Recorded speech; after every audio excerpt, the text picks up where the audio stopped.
Hello and welcome again to the Writer Review. This is Eric Carrot Writer, and this week we're going to be taking a look back at the 1984 science fiction horror thriller titled Firestarter.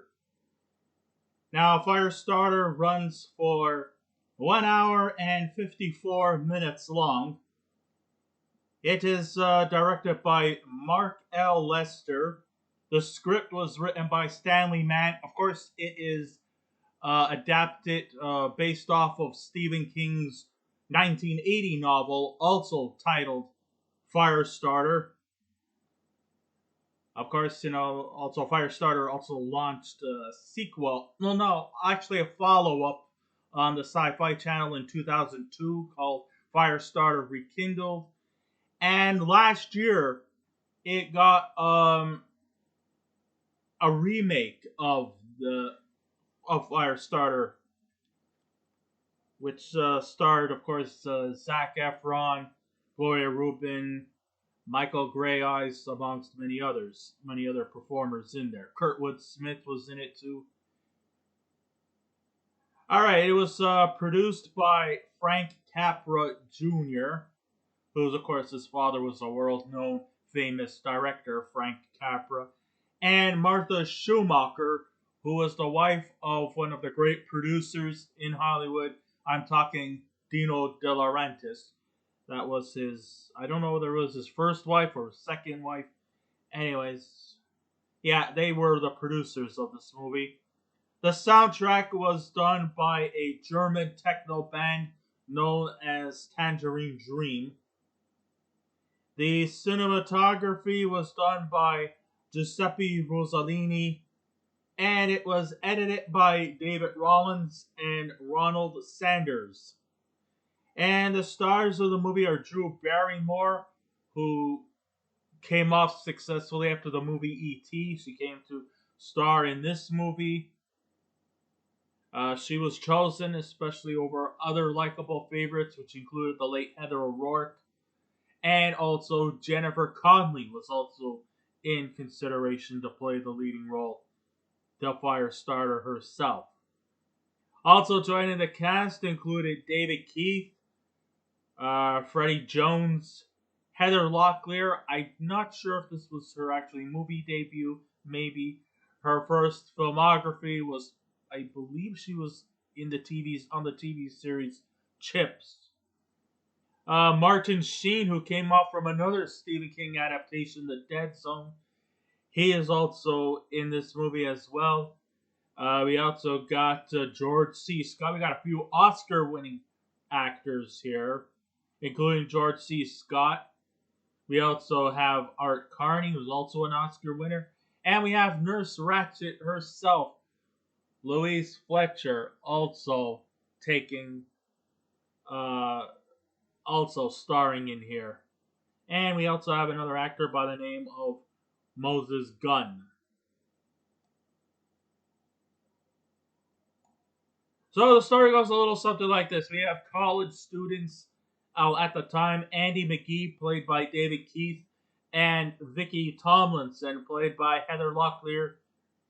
They tried to get some extra cash for their tuitions, so they eventually sign up for an experiment with the Lot 6 drug. The Lot 6 drug was supposed to be some kind of medication. I don't know what its intentions were. I guess maybe either to fight off insomnia or some other type of medication. It was just some kind of experimentation. However, the experimentation didn't go quite as planned, including there's even a scene where some guy just went completely unhinged and literally ripped his eyeballs off. However, Andy and Vicky somewhat seem to get away, even though the Lot 6 drug, once it mutates inside of you, it creates some form of superpowers. I mean, Andy McGee himself has the power to manipulate people to doing everything under his command. I don't know what Vicky's secret power was. Anyway, eventually they end up getting married, and they have a daughter named Charlene, or as she likes to be referred to as Charlie, played by Drew Barrymore. What am I saying? Drew Barrymore. And soon they realized that the drug they induced gave them superpowers, especially Charlie, who has the gift of setting fire by way of using her mind when angry or provoked. Of course, her powers are also could be known as pyrokinesis, not telekinesis like in Carrie, where she can manipulate objects with her mind. Charlie, she could just set things on fire whenever angry or provoked. Sometimes even to a point where she wants to control her fiery rage, so that she could just live her life like a normal young girl. But unfortunately, she's got this gift, this talent of setting things on fire through the power of her mind. It's another movie that kind of deals a lot with mind control things, like Carrie, like The Shining, and most of the characters who use these kind of powers usually often come across as emerging victorious in their epic battles. Andy, too, like I said, he can use his mind to get people to do things for him. But the movie is mostly about them constantly on the run from a government agency known simply as the Shop, who are on the chase. So, but unfortunately, with Vicky dead, Andy and Charlie are now on the run from the government known as the Shop, who want to isolate them and use their powers for their own personal gain. Under the leadership of Captain James Hollister, played by Martin Sheen, and hired assassin by the name of John Rainbird, played by George C. Scott, they want to bring her in or have her killed.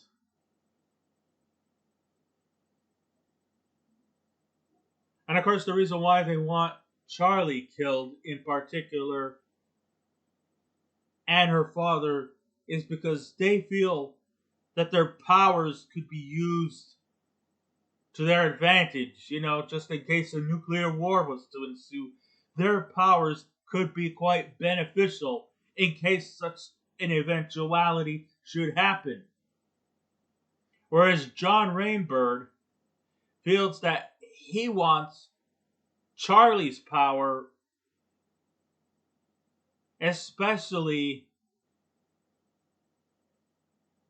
when he dies, he can use that to his advantage for his own evil intentions. I mean, let's face it, Martin Sheen, George C. Scott, they're just like the perfect villains in this movie. Oh my goodness, I mean, I gotta admit, these guys were just really all over the place here.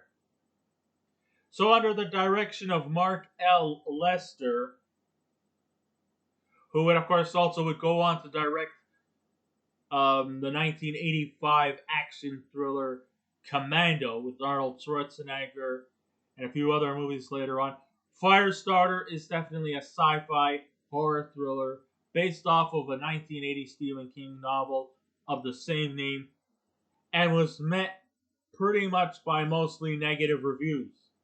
The 2022 one also was met with negative reviews, but this one was also pretty much on the thumbs down. I think Roger Ebert actually said that this was actually one of the most boringest Stephen King adaptations. And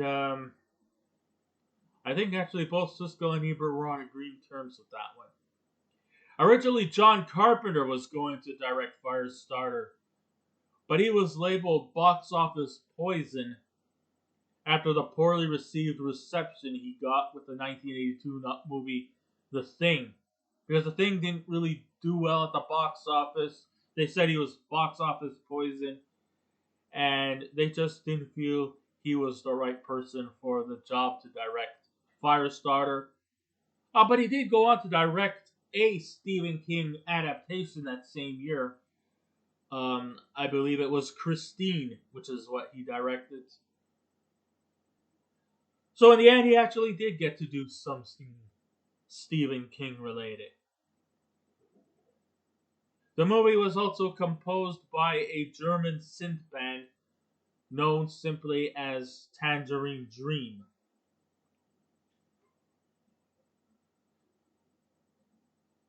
I was a very small child when I saw the novel Firestarter on display at a bookstore.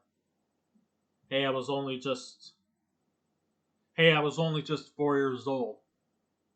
I probably would have not been interested in those kind of novels at the time, but I was later intrigued later in life. And that, along with Cujo, I mean, what a coincidence. Firestarter, Cujo, and Christine were all King adaptations that were made around the same year. This was the first time I started to get invested in the works of Stephen King. Like the novel, the movie was not very well made, which sometimes goes to show you that not all novels or novellas are necessarily meant to be made into movies. And it's still not exactly the greatest Stephen King adaptation going.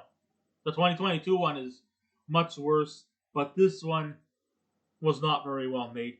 But it still has none of the nostalgia. And it still could probably maybe to this day be considered a cult classic. And sure, the campy nature delivered here prevented this movie from becoming generic. I didn't mind some of the campiness that was displayed here. Maybe I didn't have that much high expectations when I first saw it in theaters years ago, but I actually have come to become more invested in it, being the fact that the movie does not particularly take itself too seriously, and for that I give some great umbrage to that. It wasn't boring, like Roger Ebert said. Sure, it had a slowed down pace somewhere around the midway point, but it wasn't too bad. The pacing tends to be extremely convoluted, and the blame has to do with the abysmal editing. I mean, I think the movie was about an hour and 54 minutes long. Maybe it could have been shrunk to maybe something like an hour and 30. And some editing could have been put into more better perspective. The exciting scenes are definitely when Andy and Charlie are being chased by the shop. But then the movie kind of hits a dead end once they get captured. Sure, they hide out in an old farm in the middle of nowhere, run by a couple of older farm hands by the name of Irv and Norma Manders, played by Art Carney and Louise Fletcher. And they have some pretty good moments there in these scenes. But like I said, once they get captured, it pretty much kind of comes to a bit of a freeze. They proceed actually by giving Charlie some tests, while Rainbird uses some kind of manipulative force that makes his character an interesting fellow, albeit a very disturbing one. Rainbird also comes up with some real evil plan as to what he plans to do to Charlie, and by God, this was really fucking disturbing. I mean, he even even maps out what he has in store for her. He plans to manipulate her to liking him. He's going to be like her new buddy. He's going to pose as some kind of an orderly. And then once he becomes on better terms with him, he said that he's going to chop off her nose.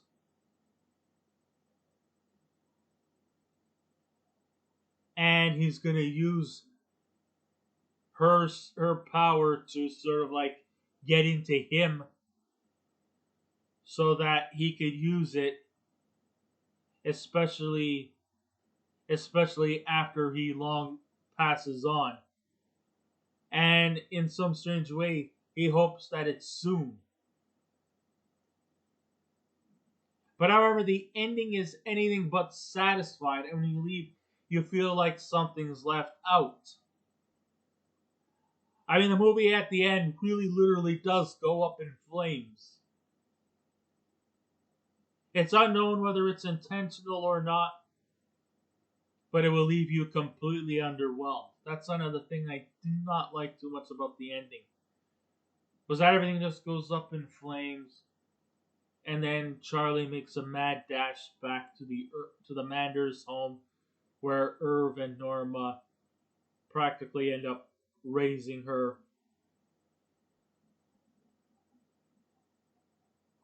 Andy, of course, gets killed in the process.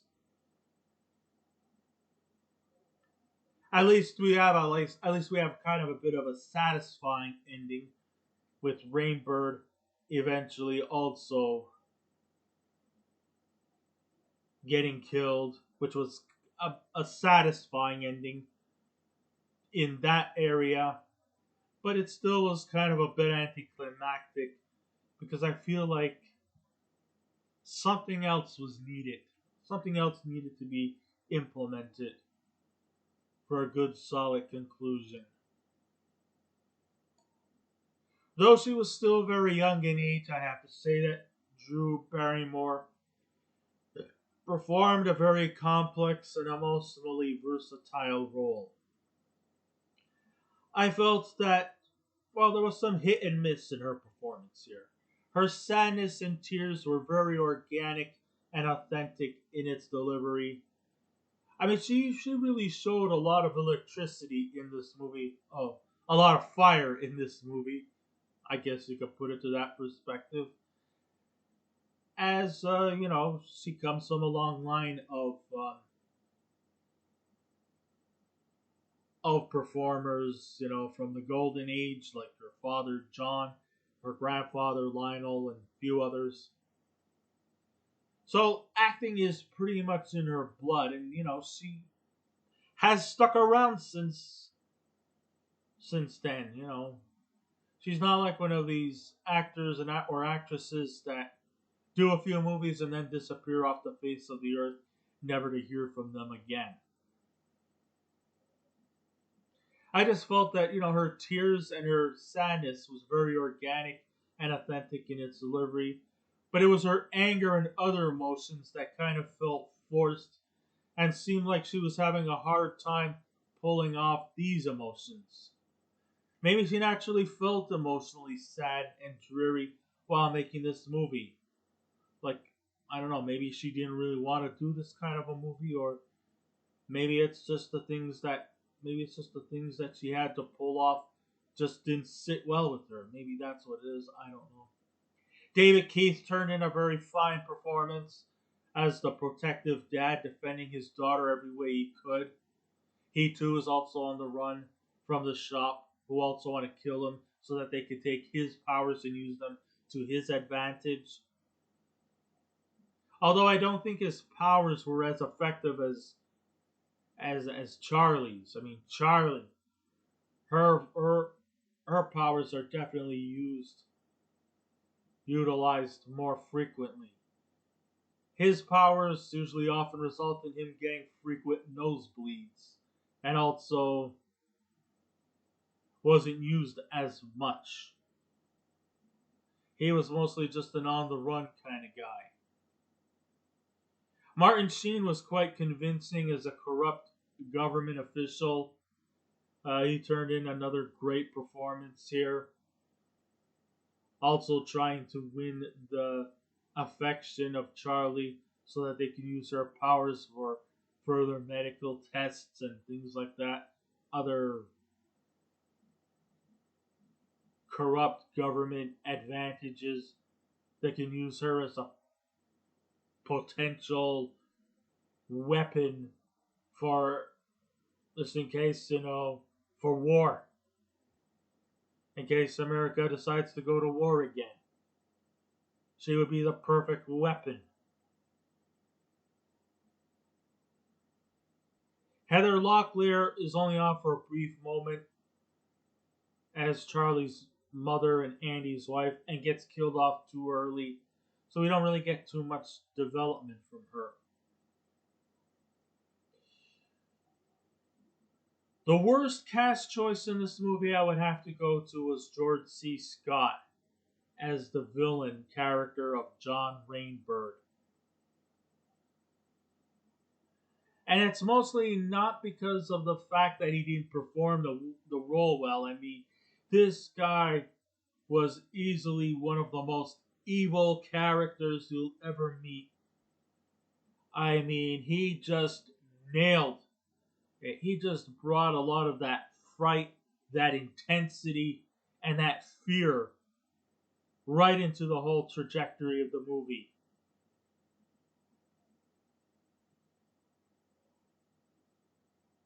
And though he was, but the problem with the role is that, let's face it, this guy, I mean, is a very talented actor and he brings a lot of intensity into his movies.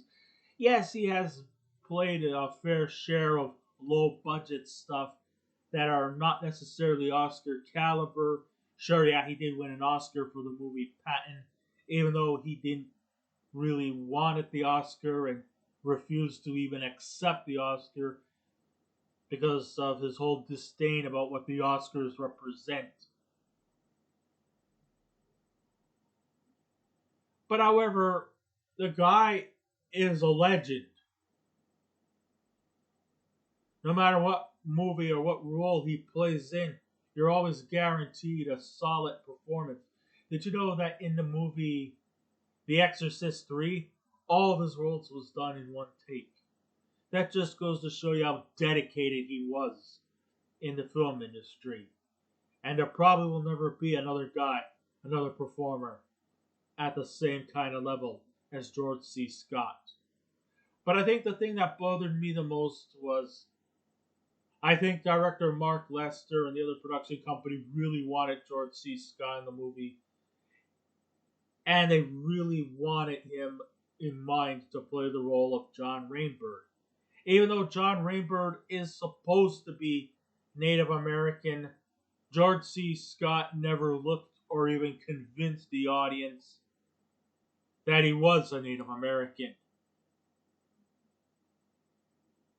He, first of all, he's an old white guy. No, I'm just kidding.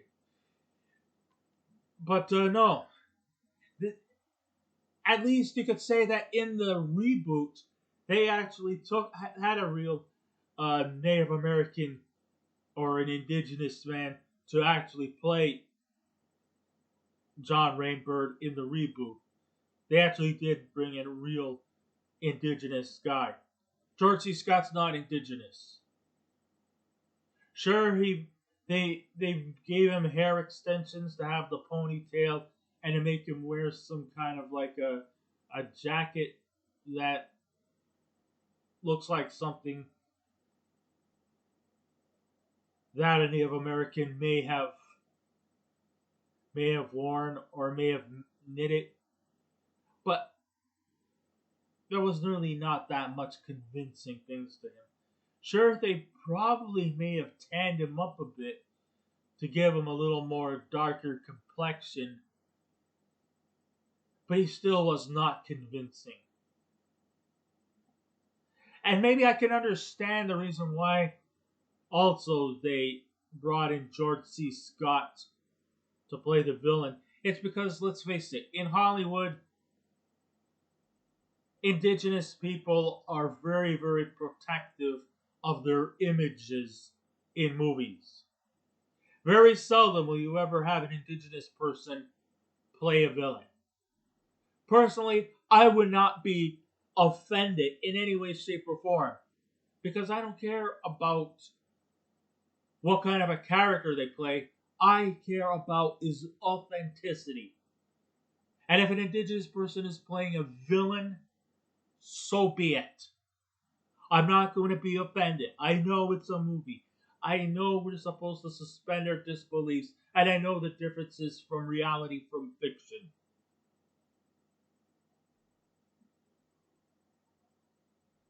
But this is kind of like the way how Hollywood likes to save face. I guess hiring a non native actor to play the villain was a way of Hollywood to save face by not vilifying a certain group of people and saving their face through fear of retribution. Because, yes, a lot of indigenous communities are going to come up and they might even sue.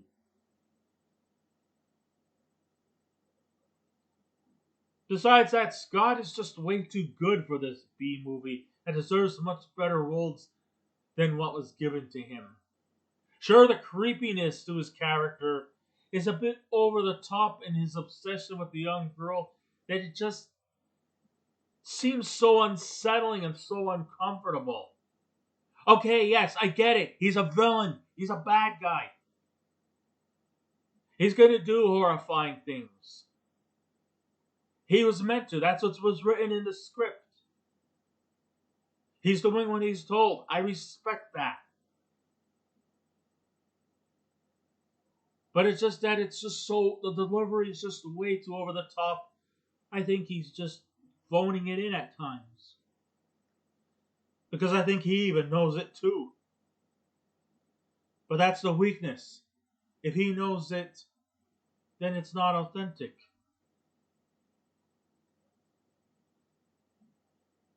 Yes, right. We need a villain to keep the story for some level of interest, which he does deliver, especially when he was actually wearing an eye patch.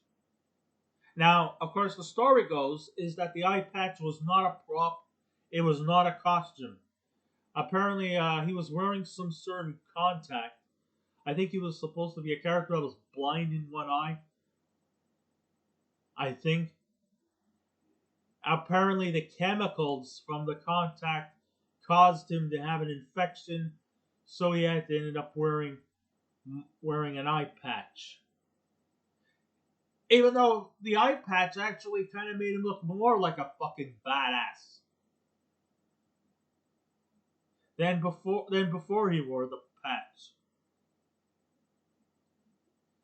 But the way he handles Charlie is just so creepy that it comes very close to the tactics pedophiles use to seduce their young victims. Even though he would like nothing more than to kill her. But he interacts with her in a kind of a playful manner. He tries to be her friend. I mean, come on, she's a 9-year-old girl, and you're like a man you're an old guy in his 60s. You're like an old guy in his 60s. Okay, actually, he was born the same year as my grandfather. He was born in 1927, and he died in 1999. So okay, maybe late 50s, but actually he kind of appears to be a little more older looking. Anyways,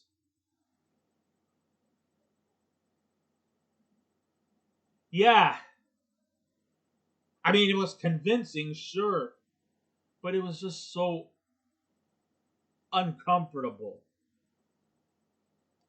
And I guess it was meant to be that way, but it was a little overkill, let's just say. The technical features can come across around the borders of average to highly impressive.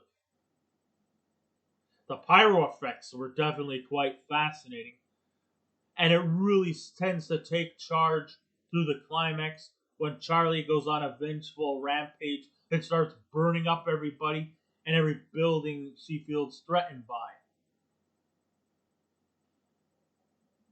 I mean, she doesn't want to do it, but then, during the climax when her father is dying after the shop had killed him, he just says, I know you want to control your powers, but in this case, go all in. Burn the burn these motherfuckers down. Well, maybe not in those kind of words, but you know, take down each and every one of these assholes. And she does so in great succession. There are definitely some great visuals in the movie. However, the only thing that annoys me the most is the blowing hair from Charlie's long blonde locks. That's just to give away that she's ready to set fire to whomever provokes her. We can use a little subtlety as to when she's going to erupt. I know Firestarter definitely has a place in the annals of fans of Stephen King novels and the movie adaptations, and fans who love Drew Barrymore in her younger days.